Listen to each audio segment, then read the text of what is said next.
Hello and welcome to the Drumwell Podcast, where we look at what drummers do away from the kit in order to do their very best behind the kit. And today, as always, I have another fantastic guest. You might know his work for Adelaide Thrash's Hidden Intent. Please welcome Mr. Paul Lewis. G'day, mate. How are you? I'm great, man. How are you? Not too bad. Amazing. How's the day down in beautiful Adelaide? You're in Adelaide, right? I am in Adelaide. It's a little bit overcast, to be honest. It's not sunny Queensland, that's for sure. So actually really looking forward to getting out of here and, experiencing the European summer. Yeah, for sure. Yeah. Yeah. It's not a bad day up here. It's a bit cloudy, but it's still nice. It's probably about, 20 degrees. I don't know. Yeah. Yeah, nice. Oh, yeah, so you've actually got a bit of a mad tour coming up in Europe. You're leaving in a few days. This episode will actually be out while you're there. So yeah, you're playing like Bloodstock, I think I saw. Bunch of club shows with Mortal Sin. Yeah, we're basically doing the majority of the run with Mortal Sin, which is fucking amazing. Like, it's going to be killer. And we're starting off with a couple of smaller shows, a little more like a warm-up thing. And then we head over and play Bloodstock again. We played there, I think, 3 years ago when we did the Barkin run. We played Bloodstock that year too. And obviously we've done something right because they've asked us back, and that was a fucking great experience. Yeah, got to play in front of a huge crowd. Also got to meet some of my, guys that inspire me over the years. Yeah, man, it was fucking cool. I got to meet oh my God, his name's gone out of my head now. The drummer from Sugar. Oh, what's his name? How can we forget this, man? Thomas Hack. Yeah. I met him in the fucking pisser, which is weird. So but backstage, I'm having a piss, and then he walks in. I'm just like, oh, fuck, okay. And then waited till he got out and said, dude, fucking love your work. Got a photo. Like, really, really cool guy. So, yeah, we're playing Bloodstock again. That'll be a massive show. And then we I think we go over and meet up with Mortal Sin after that. I think they're playing a couple of festivals as well. And then we're basically doing the whole run together. So it should be sick. Yeah, again, those massive festivals, there's always bands that you've like grown up listening to and like drummers that you've idolized, and you just sort of get to hang out and talk shop. I love that stuff. Yeah, it's great, man. It was really cool. And we on the last run, we got to do a fair bit. I got to meet the old drummer from Machine Head. Oh, yeah? And fucking lovely dude, like really, really nice guy. He was playing with Forbidden, right? No, he was playing with, again, I'm just struggling with the names at the moment. Yeah, I know who you're talking about. Like legendary thrash band. Yeah. But we actually managed to do a fair bit of a run with them as well. And he was just, really, really nice Sacred guy. Reich. Sacred Reich, that's the one. Yeah. Dave McLennan or something? McLean or something like that. Yeah. He's actually married to an Aussie chick from like. Oh, right. Yeah. Yeah, wow. Yeah. Yeah, he's an awesome drummer. Yeah, he was like right on it, man. Like, yeah. Yeah, but I think his name's Chris Pontos or something. He was the one that played on like Burn My Eyes, and he plays with Forbidden now. So okay, yeah. He's also awesome. Yeah. So we're just before we got started, you were saying you just come from the gym, and I was talking about how I ride my pushy to the studio to just warm the legs up and that. So that really leads us into our first little talking point here. What do you do away from the kit in order to do your best behind the kit? Like diet, exercise, practice routines?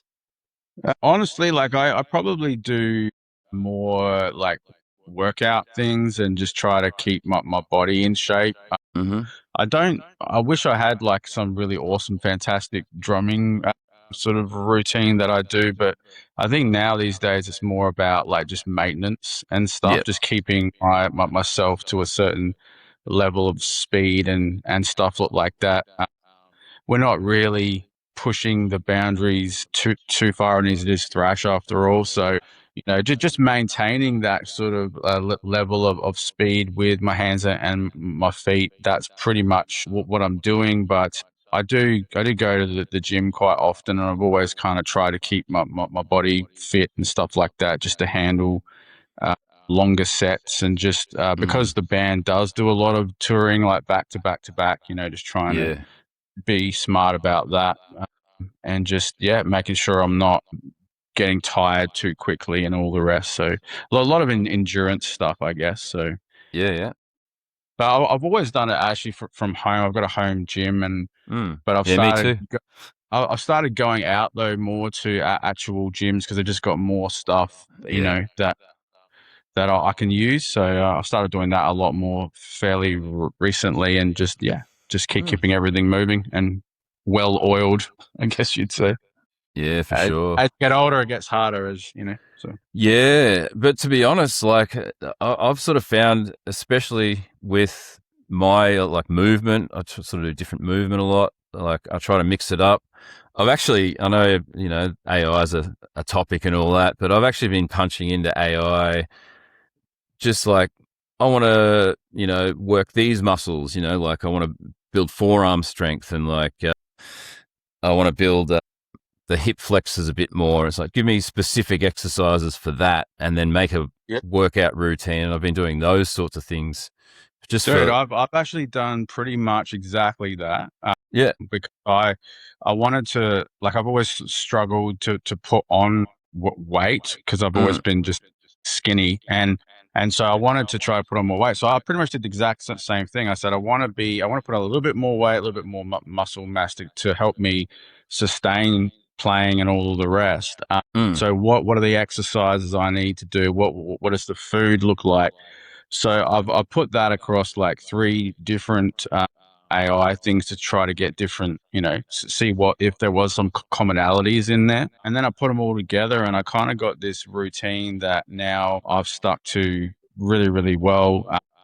As far as sort of keeping lean and stuff, food's the key there. So I don't want to be too like bulky or like feel too heavy when I'm playing. So I've always tried to keep that on the lower side. So I've been doing exactly the same thing, like exactly the same thing.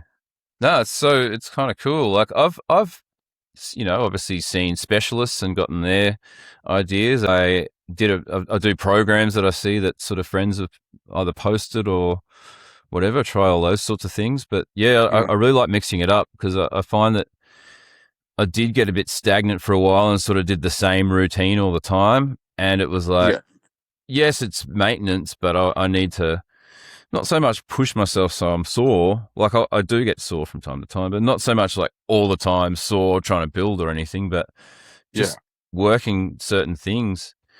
And like you're saying before about like maintenance with your playing now, like obviously I always joke as well, it's just thrash, but it's still quite a highly skilled thing, and it needs to be, tight, and you got the fills and everything. Like you do need that stamina, and it's just exactly like what you were saying with keeping up that maintenance. Like I did that for so many years with sort of playing in the same bands, and then more recently I'm doing different things, so I have to relearn old skills and learn new skills. And I think that's partially why I've sort of calmed down the practice side of things a little bit more, because I'm not doing any like, I'm pretty much only doing hidden intent now. Like for 5 years back, I was doing what a lot of drummers doing and playing with every band. Yeah, I did that. I was doing a lot of like session things here and there, and I was also say like running my own drum school and stuff like that. So I was doing a lot of stuff where I'd have to keep on updating my skills a little bit more, and I would get asked to do Parkway Drive sort of stuff, or like really like death metal stuff, all the way to like folk music. Yeah, right. Which I fucking loved playing, by the way. That was a lot of fun. But I would just be constantly being asked to do all this stuff, and so trying to maintain that and learn, like you said, new skills. But because I'm I've decided to put all that, have a rest from all that for a while. And now I'm just focusing on hidden intent. I know what I need to do. I know what my sort of my baseline is, and I don't want to just do like the minimum. I want to continually get like better, but for that style at the moment, I don't really need to. We're not trying to be a prog metal band or anything like that. I don't need to keep updating those sorts of things. So yeah. No, but that's exactly sort of what I did for about a decade while I was only doing FUC and King Parrot, and it's quite similar in style. There's no blast beats really in fuck, but definitely in King Parrot. But very similar with the thrashiness, and it was really, really more a case of like maintaining that so that I could perform really well, versus trying to learn a whole bunch of new skills. And then when I wasn't playing with King Parrot anymore, I was like, oh man, there's all these things that I still think I can do in my mind, but I try to do it and it's not translating. So but I think you go through waves like that, don't you? Like I definitely know where you're at the moment. Well, I mean, you usually find like for me, I'd always like I would hear a new drummer, or these days you'll see one on like YouTube or something, and you go, fuck, like. Wow, I need to practice a bit more. And but like for me, it's actually like being on the road with some of these guys. Like when we went on tour with Angelus, like their drummer is just a fucking precision machine, and that is thrash as well. But he was just spot on every night. That whole band is so fucking tight; it's unbelievable.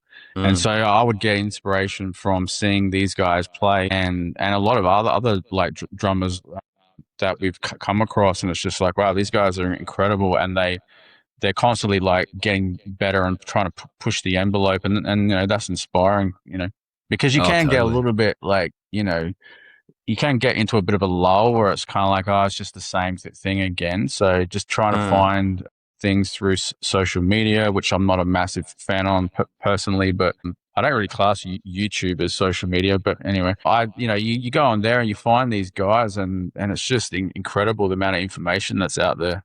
Oh yeah, totally. Yeah, it's definitely a new age. I think about this a lot actually, like where, if you wanted to discover a band, you'd go to the music shop, and like I used to buy albums just based on how cool the cover looked. To go to the metal section and like, oh, that looks cool, because unless they had like a listening station, you didn't always get to hear it, Or I'd like learn about gigs and stuff in like street press. Go get the street press every week so I know what I'm doing. But there's definitely so much out there now, and the like YouTube especially, there's just like so many little clips and snippets, and it's pretty crazy. Yeah, right. Yes. Yeah, I can't hear you, and you can't hear me. Not too sure what to do here. I'll have to try and Google how to troubleshoot. Yeah, you can't hear me, can you? Yo, yo, yo. Click the gear icon or settings menu at the bottom of the screen. Yeah, this is weird, man. I'm just trying to figure out how to fix it. He's gone. There we are. Hello. There we go. There you are. Hello. Sorry, man. We lost all the sound. Okay.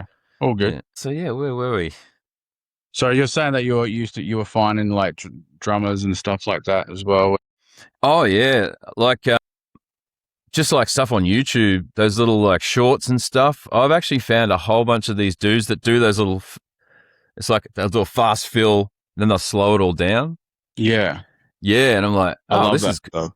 Yeah, and so I'm like, oh, okay, cool, and I'll like sit there just at home on my little electric kit and just like do that and learn those, and then try and put them on the real kit. But I used to do that a lot because when I was running the drum school, when I brought it online, I was always needing to find content and stuff to put on there, and I would find a couple of YouTube guys. I was really into Luke Holland. I don't know if you know him. He started off as a YouTube drummer. I think he plays with Falling in Reverse now. Oh, okay. But just an amazing fucking player. Even and when I first sort of started getting into him, I think he was like 17 or something.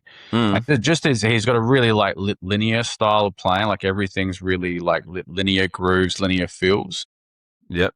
And I would just break them apart, and I would put them up on, you know, on the drum school, and just sort of do exactly what you're saying, is like play it, slow it down, and really try to explain it a little bit more. And yeah, I find that sort of content really inspiring and really easy, like a lot easier to learn. You know what I mean? It's great to see guys doing all this crazy stuff, but when they do take the time to slow down and show you what they're doing, it's just great, because you can add that to your arsenal, you know? Yeah. With the little dots that light up on the toms and stuff, and it shows you where you're hitting and sticking and stuff. Yeah, it's sick. Do you read sheet music and stuff, or? I do a little bit.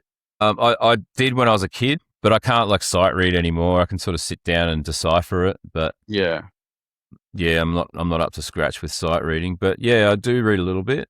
Yeah, it is one of those things that if you don't kind of keep up the skill, it can go, you know. So you got to keep. It's a diminishable skill. It is. I mean, and honestly, like these days, because I used to get charts and I used to sit down and have to like sight read them, and I found that so hard to do. It's like, man, just give me an audio version of it, and I'll learn it like that. I'll learn it from ear quite easily. But then again, I know other guys who can read, you know, fly shit. And I never found that easy. I'd have to take the time, but you know, it is one of those skills that if you don't keep it up, it certainly goes, for sure. Like diet wise, do you eat like a special sort of diet to maintain obviously your exercise and your drumming? And all I do now, like I used to do like intermittent fasting and stuff like that a lot.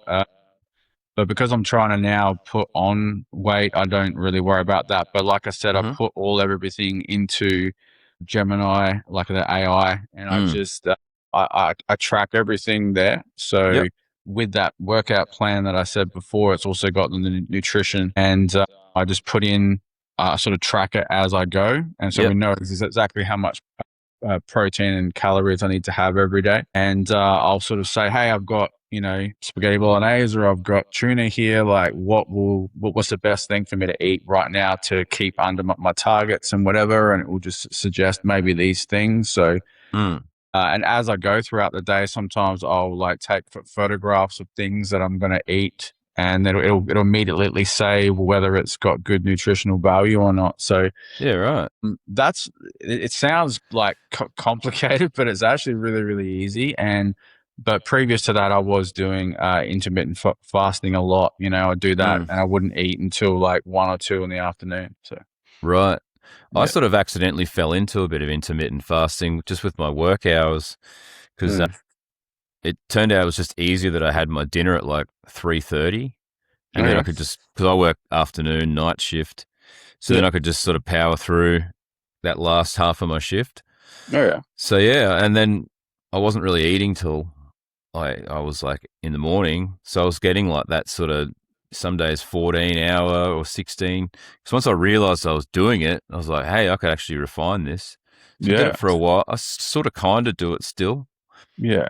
I mean, when I want to like really like lean down, I'll still intermittent fast, but I'll do like a run while I'm fasting, or something like that. And it just kind of just like for me, and everyone's different. Body's different. Yeah. For me, it just sort of strips the fat away pretty easily. So yeah, nice. Yeah, because I was doing fasted workouts like for a few years, but I've been seeing a dietitian lately just to refine a few things, and she suggested I have because as just also for my age, like mid-40s, your body starts to do the things where it's like going to feed off your bones if you're not getting the right nutrition and whatnot. And she suggested just having a banana about 15, 20, 30 minutes before my workout. So I've been doing that lately, and it's just something in there, so I'm not sort of robbing from essential. Yeah. Well, that's just the thing. As you get older, like the things that worked for you in your 20s don't work anymore. No, so, like hangovers. So I'm also in like my mid 40s as well. So I'm like, and for a drummer to play like the sort of stuff that you play as well, like it's you see drummers, I think anyway, fall off first because it's such a physical instrument, you know. So the fact that you're doing this sort of podcast that really puts a spotlight on the fact that you need to take care of your body and your health if you want to have longevity in this game. It's fucking awesome, man. It's killer. So, but yeah, you got to adapt to your age, you know. And I mean, I've never seen a nutritionist or anything like that. I just go off of what the way that I feel, and and when I eat like shit, I feel like shit. So don't eat like shit, you know. So sometimes I really don't try to overcomplicate this, but I just try to listen to what my body wants to do. Luckily, this is another weird thing about me. I don't like chocolate or sweets or anything. Yeah, right. So that's probably saved my ass as well. So I don't eat any of that stuff, mainly because I just don't like it. It's not like a choice or anything. It's just something I don't like. So yeah, awesome. Yeah, I used to be a bit like that, but I do like a bit of chocolate now. Yeah, apparently dark chocolate's the way to go. So yeah, it's good for all your like blood vessels and stuff, something like that. Yeah, man. Yeah, totally. So that's something I kind of refined. I mean, I've known you for quite a long time. You probably remember when I was a lot larger. You were a bit bigger. I remember I saw you after you'd lost a bit of weight. I'm like, bro, what the fuck are you doing, man? It was like just doing the right thing, you know, just actually starting to take care of it a little bit more. And that all stemmed from drumming, and then you know had this back thing a few years ago that I've sorted out and fixed, and all like whatever it takes to keep drumming, I'm going to do that. Yeah, that's right. But yeah, I mean, I think most drummers have had back issues. I've had like a lower, I don't know where yours was. Mine was like a lower back thing, and it got to the point where it was just agony. Like I couldn't get up in the morning. It was horrible. And I went to see all the specialists and did all the things, and they just couldn't give me an answer with it. And they were basically saying, like, you're going to have to see it. You're going to have to take drugs for the rest of your life with this. And then I finally went and saw, I was doing Muay Thai, and my coach was like, you got to go see this guy. And I went and saw him. He's an osteopath, I think. Oh, yeah. I see an osteopath. I walked in there. The guy's wearing like no shoes, and he just looked at me. He said, all right, walk. And I walked, and he goes, all right, we need to do this, this, and this. And dude, like I couldn't believe that the change within a couple of months, it was completely different. And I had to change a few things on the drums as well. So I'm actually left-handed, but I play on a right-handed kit. Wow, yeah. So I actually lead with my left, which is really weird, but I really like playing open-handed. And when I find when I play open-handed, my back and my spine is really straight as well.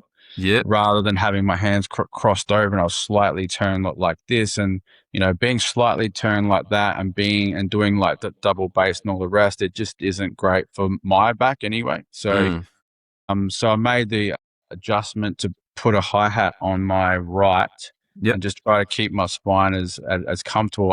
I found it comfortable anyway, but it turns out it really helped. Yeah. My back, and then I also made the adjustment to start using doubles with my feet. Oh yeah, rather than just doing singles, because I always found singles with my feet really, really hard. I have no idea how you guys do it so easily, and I always had. It's not easy.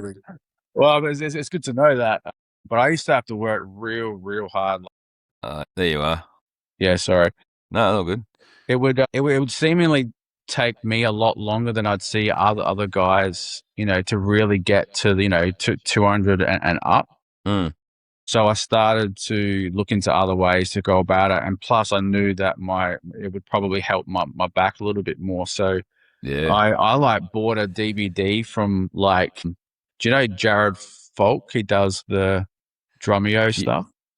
Yeah.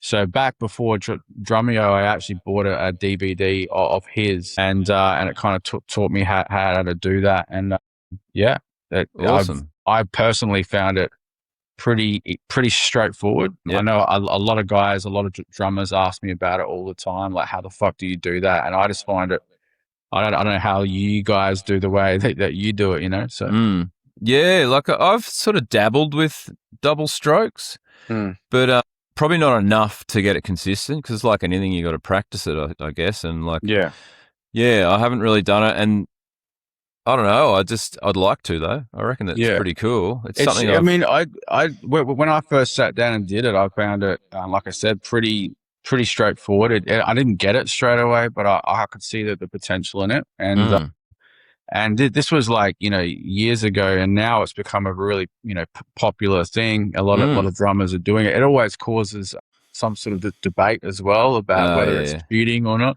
But who cares? I personally, I use it. I use it for like faster speeds and even intermediate speeds as well. And it kind of, again, it came about because I found doing singles a lot harder, but it was also a health thing as well. So. Well, that's it, because you're using so many more like stabilizers. I think you can get more stability by doing those double strokes. Just when I watch guys do it versus when you're trying to hit like, you know, your high 200s, mid to high 200s with singles. Yeah. Because you're not the only thing holding you up is your core. That's right. Yeah. Yeah. That's sort of where I was, like sort of said before, about I'm trying to build up the top of the quads and the hip flexors, doing exercises for those, so I can sort of sit up. Yeah. A lot easier. I reckon, I think a lot of the trouble people have is because they are trying to do it at those sorts of speeds, and they just don't have the right like balance, or they haven't got the right technique, and they're really trying to force it. And that's what I was doing. I was, you know, I was trying to get these high speeds, but I was using, you know, more leg than ankle or calves and stuff like that. So I wasn't doing it the right way. And the thing is because I taught drums for so long, I can see it in myself. I know when I'm doing wrong. I would sit there and I'd try to work on it. And when I found a better way that worked for me, I'm just like, all right, I'm all in on this. So yeah. Yeah, awesome. No, that's something I'm definitely trying. I just love learning different techniques. Yeah. I recently bought that Riccardo Mellini, I think his name is. The guy who plays with logs and stuff. He's just like, I don't know if you've ever seen him. He's like crazy fast, right? Yeah, like 400 BP, fastest drummer in the world. I bought his course, and like some of the stuff in that, like I feel has definitely helped me, like with, you know, learning all this berserker stuff as well. Yeah. So shit. Is it like, I mean, I messed around with like the different finger techniques and like I'll do a bit of that, and like push pull and all that sort of stuff, you know. And yeah, when I did teach, I'd always have like a speed competition with all my students, just to make things fun, you know, and something else to keep them engaged and whatever. But you know, more and more that asked me how fast I can go, and I'd go, all right, working out, you know. Yeah. And you know, you start learning more techniques, not only for the band, but to make sure these little pricks don't, you know, beat on a speed competition. So, you got to stay one step ahead. That's right. Yeah, for sure. No, and that's it. Like just so many things out there. Like, have you had any other like injuries aside from back? Because I think you're right that a lot of drummers do get the back thing, but anything else? I did something with the tendon in my thumb. Oh yeah. And I had to like put the stick in between these two fingers like that. So this thumb was sticking out, and I was basically playing with a stick in between these two fingers. Wow. And I'd use the finger under these fingers to make it work. And honestly, sometimes, you know, when you kind of start to cramp up in your forearms, like sometimes I'll do that now just to give myself a little bit of a break. Yeah. Because I had to do it for a little while, and I played a couple of shows like that, basically with my thumb just sticking out. And now I can kind of do it if I start to get, you know, a little bit lagging, or I start to tighten up a little bit. So, but there's been that, and no, I've been pretty fortunate, to be honest. There's never really been a major issue, just mainly back and maybe having too many beers before the set. I don't know. Yeah, yeah, that was something else. I learned very early on that I can't be drunk and play drums. Mm. Well, I Yeah, mean, well, I never used to do it because my feet never worked, and then yeah, and that's then it. The legs are the first to go. Huh? that's right, they really Yeah, are. yeah, And then I went on my first tour to China with Hidden Intent, and I was just thrown into the fire. It's like mm, just beers, and I'm like, all right. And then I reckon towards the end of that tour, I started getting pretty good at it, to be honest. But right. it's still even now, like me and like our band's party band. We like to have a beer and whatever. Mm, Phil doesn't drink anymore, but me and Chris, we won't drink before we play now. mm. We'll have our first one on stage and have a couple of beers after. So Yeah, yeah, because it's. I always used to like a beer, one beer before and then one during, just take the edge off. But yeah, I don't really need to take any edge off. Anymore. yeah, Like I sometimes will have a drink before or after or whenever, but I mm. don't drink that much anymore. It's like I'll have one or two and yeah. I'm I'm done. I'm kind of the same. Yeah, Don't really worry about it. It's not it's not really a priority. We have done some tours where, man, we've certainly, and it usually comes down to the bands that you're touring with. And yeah. whenever we tour with Lich King, I it's know those guys. like now I remember there was one time where I was setting up the drums to play. That was the only time I've gone, man, I'm way too drunk for this, and Yeah. it's fault. It's my fault. I'll tell you. He just loves the. We were having like straight Jim Beam like Oh before we man. played. It was like, yeah, not a good Yeah. idea. Not. That's never a good idea, especially the older you get. Yeah. Yeah. No, I've had a few random things. Like I've had like shoulder stuff, and I think I've had the hyperextended thumb. It's sort of I got these like I don't know if they're ganglion cysts or whatever, but I got a bit of a thing there and sort of on there, Yeah. which don't really give me much grief. But every now and then, like this thumb and like my wrist will hurt a bit, but I can still play. Yeah. Which is, but I sort of try to rest it and recover it. But I found by doing a lot more, I carry a squeezy ball everywhere. Okay. And I've been really trying to get more hand strength as part. That's part of this course that I'm doing too, and just a lot more hand strength. Okay. And that's definitely working. And I've had like the wrist and everything has been pretty good. Yeah. Part of those workouts that I punch into AI gives you like wrist roller exercises and like wringing a towel and things like that. Yeah. So for hand and wrist strength, you're just sort of rotating and yeah. Yeah. Well, the only thing I've got is the old, the old squeeze thing. Yeah, I got one of them too. Yeah. Yeah, I actually have that in my car. So if I'm driving, I'll just like, Yeah. but I don't do it anywhere near as much as I probably should. And it's not a real like conscious thing of mine. But like, I haven't really had any major issues with my hands. Yeah. Although again, occasionally I feel like my forearms or my thumb just, I get like worn out. Maybe I haven't warmed up enough before that amino acid buildup, sort of crampy. Yeah. Like if it feels like it's dead, so. Yeah, man. Yeah.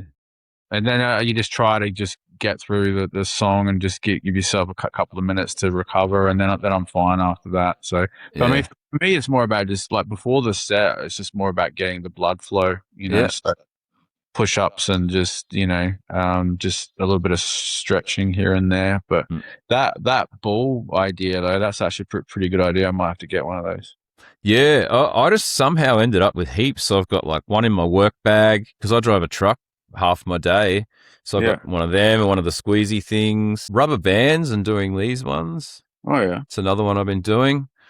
And just you get rubber bands around your broccolini, mate. So that's right.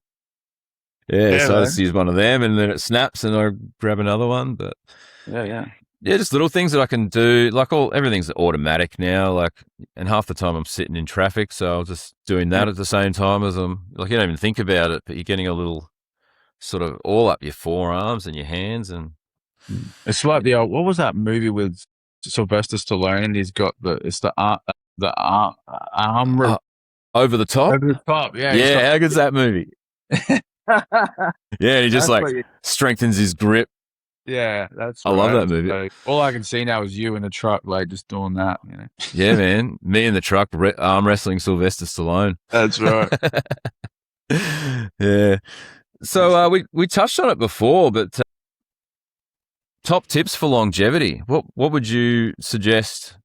Like, what's worked for you? Obviously, you know, exercise and the way you eat and just looking after the body. But like, any other sort of top tips, or do you want to reiterate some of those points? I would definitely go with food and exercise and just. I mean, although you know there've been some great, you know, bigger drummers out there like Vinnie Paul and stuff like that, but I think.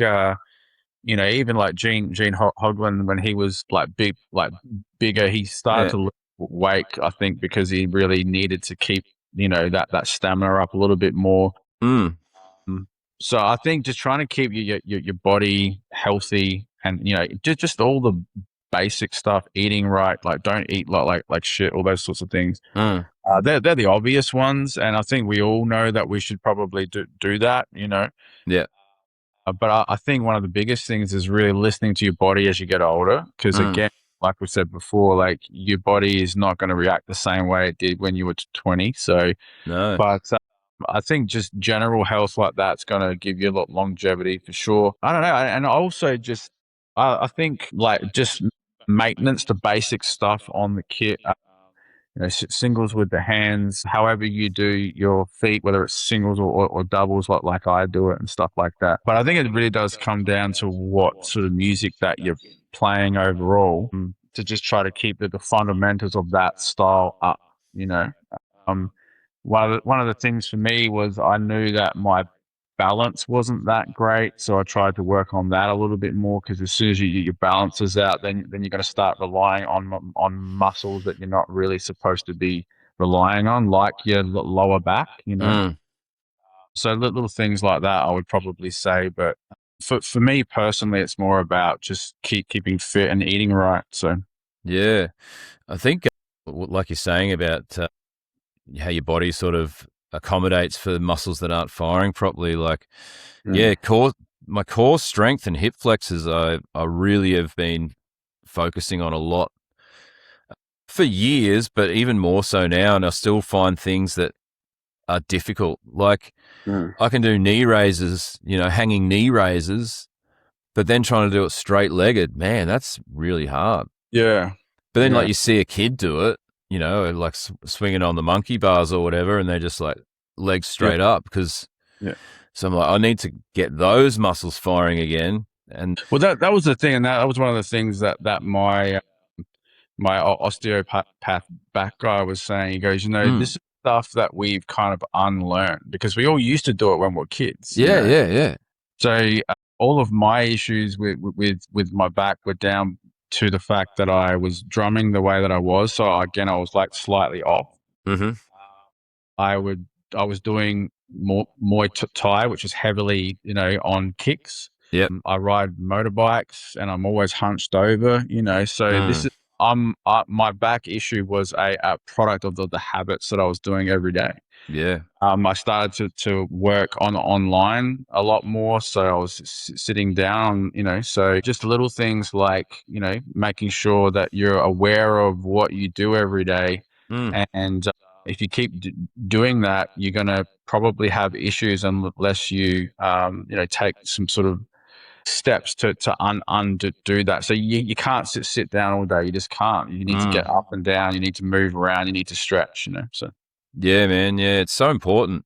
And I just find it like, even I do a little bit of movement when I wake up and just feel good for the day. I generally do my workouts.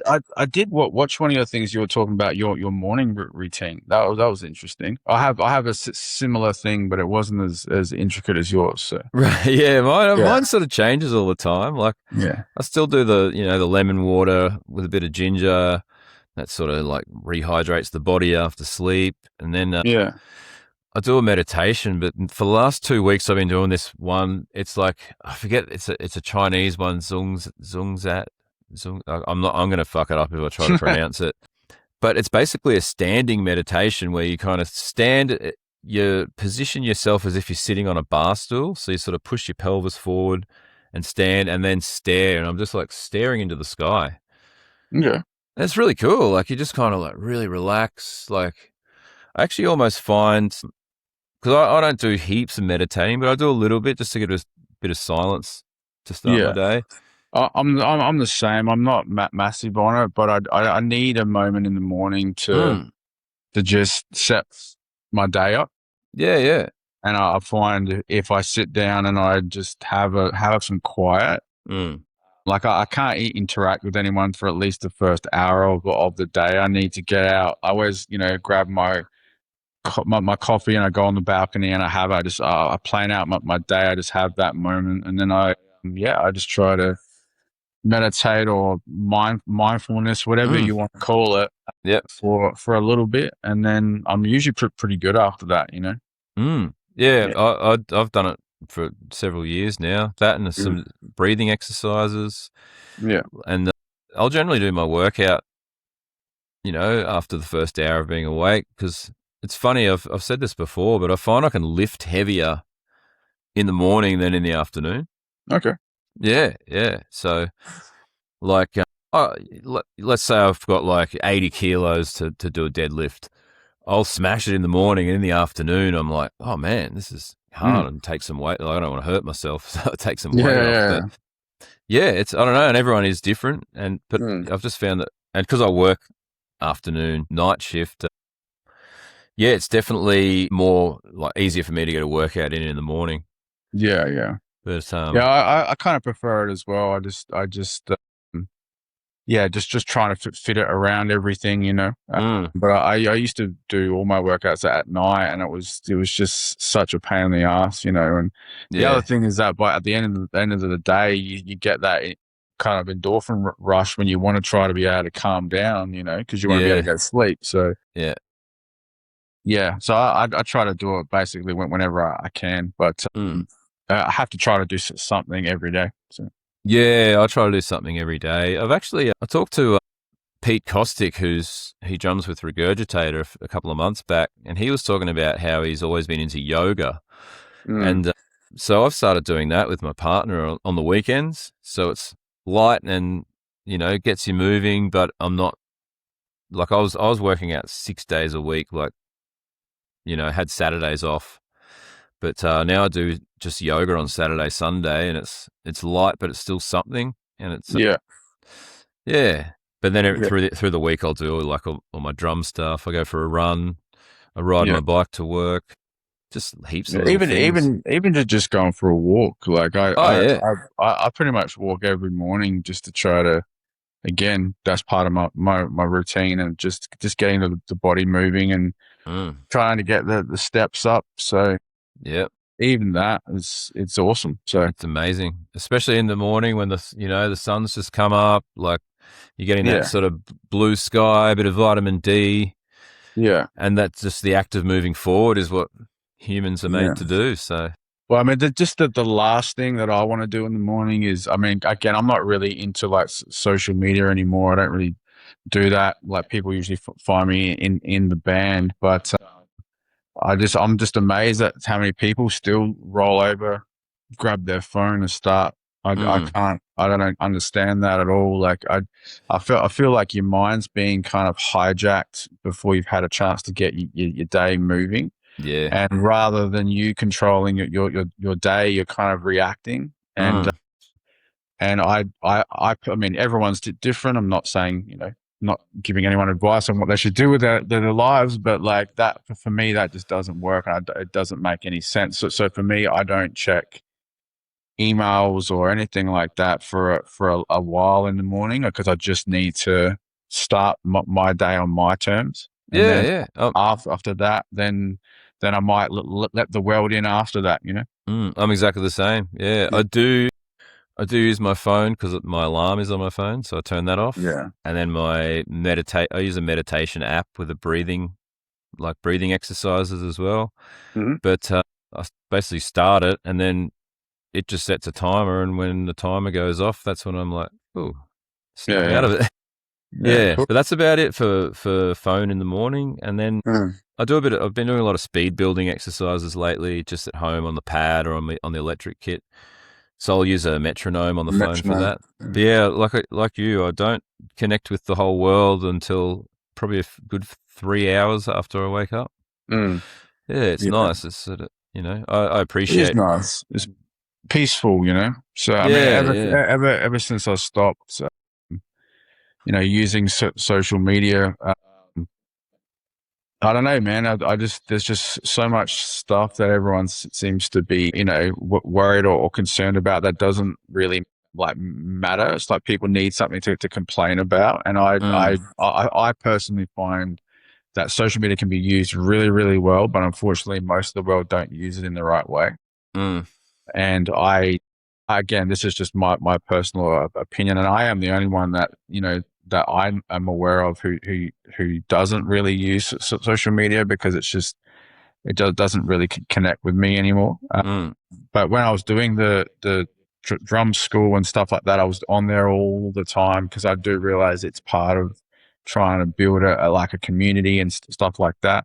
Yeah. But yeah, I just find there's too much negativity on there for me. So. And I personally need to be always up. I want to be surrounded by people who are up. I don't want to hear people complaining about things that are totally out of their influence and don't really affect their lives at all. I don't see the point in that, but each to their own. Oh, totally. Yeah. No, like I was gonna say, I do appreciate what social media has given us, especially in for music. Hell yeah! Like there's so many more bands you can discover now through that, and through the way things have evolved, I guess. But yeah, I sort of have scheduled times when I'll go on there, and then I'll often schedule things. So because I do find that you do fall into that trap where you're on there all the time, and there's a lot of good stuff, but there's a lot of negativity on there too. And it's sort of getting that balance and whatever works for you, Yeah, no, I think you're absolutely right. I think the way that you're doing it sounds like the way to go. Just try to be aware of what your habits are, and you try to limit yourself a little bit. Yeah. A good thing with, I don't know, I use an iPhone, but that actually has a screen time app. And I just heard on another podcast I listened to, it's tips to get some more, time in your day and stuff. I'm like, it's check your screen time app and monitor it and write it down. I'm like, holy fuck, I didn't realize, Yeah. And then sorry to cut you up, but one of the best drum lessons I ever had was one of my old school teachers, and because I always used to say, he goes, "Oh, how'd you go with your practice?" "Oh, I didn't have time to blah blah blah." And I go, "Oh, no worries." And then the next week, "Oh, how'd you go?" "Oh, yeah, I did a little bit, but I didn't really have time, blah blah blah." And then he was tired of hearing about it, so he's like, "Let's spend this drum lesson, and we're going to write down what your schedule actually is, and we'll see how much time you have." And we actually sat down, we wrote it all out, and I found pockets of time I had no idea that I had. I felt overwhelmed, but when I wrote it down and I looked at it, I'm like, wow, I've got so much time. Yeah. And the other thing he was saying is we all have time. It's just that you found other things more important than blah, blah, blah. So don't say you don't have time. Just say, I found it more important to watch Family Guy or whatever the fuck. Yeah. But that was one of the best drum lessons, even though it didn't involve drums at all, because it made me really wake up to the fact that I waste a lot of time. And those apps that you're talking about, they're awesome for that as well. You can actually see how much time you do spend stuff. So yeah, technology. It's good for things. I guess it's taken a few things away, when you'd go out and you'd buy a new CD and like I was saying earlier, I used to buy CDs just if the cover looked cool. And you get it and you put it on and it's sick and you're like, fuck yeah, and reading the words, simply just sit there and listen. Whereas now and I'm just as guilty as anyone, you put something in your ears and you just go about your day listening to your shit instead of actually sitting down in front of the stereo, putting it on, and for 30, 40, 50 minutes, all you're doing is listening to this fucking band. And it was, do that on repeat with like, early Metallica, like Master Puppets and Ride the Lightning. I used to do that and just sit in front of it with headphones on, and I just listen to the songs on repeat and just really, really listen to it, Yeah. That's. I mean, I know it's not a lost art, but it's a bit lost in modern, the way we consume music now, I think. But yeah, it's kind of more of an on the go thing, now. Yeah. Which is cool as well, because like I find it's a pretty good way to learn stuff. Because I used to have to. I was talking about when I joined the Berserker in 2007. I learned everything by like listening to CDs in my car. Yeah. And now I can go anywhere and like, to relearn stuff. It's just like, or, you might get hit up to do a session for a band. It's like, oh yeah, instantly I can listen, go, oh, all right, yeah, I could play that. Yep, I can do it. Or like, oh, that's going to take this much work or whatever. I could do it in X amount of months, Yeah. Well, that's what I was saying before about like reading sheet music. You don't need that anymore. You can just type it into YouTube or whatever, and boom. And you can like I do that a lot now, where I'm doing the exact same thing. Like I'm on the way to rehearse, or I'm on the way to whatever, and I'll listen to it in my headphones on the way there, and rock up ready to go. Yeah. It gets you in the zone too, I think. Yeah. Like just listening to, like I'll make a set list of my band and listen to it on the way to the gig. Like, yep, cool. Yeah. Even though I know the songs and I've practiced, it's like, No, I always find that that's a really good way to get in the right headspace, Yeah. Technology, eh? Yeah, well, we're kind of damned if we do and we're damned if we don't. So, I mean, again, I have a love-hate relationship, but I also do respect, like you said, man, like it's opened up so many doors. And again, like learning so many new cool drum things, this is so much easier now. I've still got my old VHS of like Mike Portnoy. Oh, I had that, and he's in the spandex. Yeah, I think so. Yeah. I've got all of that, man. Like, and I've got them around here somewhere too. Like, but now you can just like search for it. Boom, there it is. Yeah, it's nuts. Even the DVD I always bring up is the Flo Mornier of Cryptopsy one. Yeah. Extreme Metal Drumming 101. Yeah, I reckon I've seen that. Yeah, well, it's like I've got the DVD still, but it's all over YouTube. So I just watch YouTube clips of it. I saw, do you know Marco Miniman or whatever? Like I had a DVD. Man, that guy's a freak, man. His independence on that it is an instructional thing. Yeah, that's just like it's so good, man. And he was even saying he's not really a drummer. He's more of a guitarist, but he hopped on the drums and found it pretty easy. It's like, wow, yeah. Don't you hate people like that? Fuck yeah. I think it's impressive because I guess if you think about it, like if a person can do it, then it's like anyone can do it. Yeah. You just got to have the discipline to want to do it, I suppose. Yeah. Any shout outs? Did you want to give you'll be in Europe when this podcast comes out. Did you want to give that another little plug? Do you want to shout out anyone, brands, mates, bands? Well, yeah, I'm with Tama and Sabian, so shout out to those guys. But yeah, like we're doing this huge European tour. So anyone who's maybe listening out there, I know I've actually got a few Aussies who are over there at the moment who are going to come and see us play. So just hop onto the Hidden Intent stuff and follow us on there. Check out where we are and just keep supporting the bands and just go see fucking local bands, please. Like everyone, go man. Because everyone needs your help, it helps out a lot. It's important. Yeah. Yeah. Paulie, thanks so much for being here, man. Yeah. It's been awesome. A big shout out to you too, man, because this podcast is awesome. So keep it up, bro. Thanks, man. I really appreciate you coming on. No worries. It's great to chat and have a sick tour. And I'm sure I'll see you when you're back. Yeah. You have to get your ass to Adelaide, mate. Yeah, man. I'm playing at Froth and Fury next year, but hopefully get down there earlier. Yeah. Yeah, cool, man. Yeah. Awesome. I'll have to bring Fuck down bring Fuck down and play with you guys. Yeah, do it, man. I reckon we would work really, really well. So yeah, man, it'd be fun. Yeah, cool. Awesome. Thanks again, mate. No worries.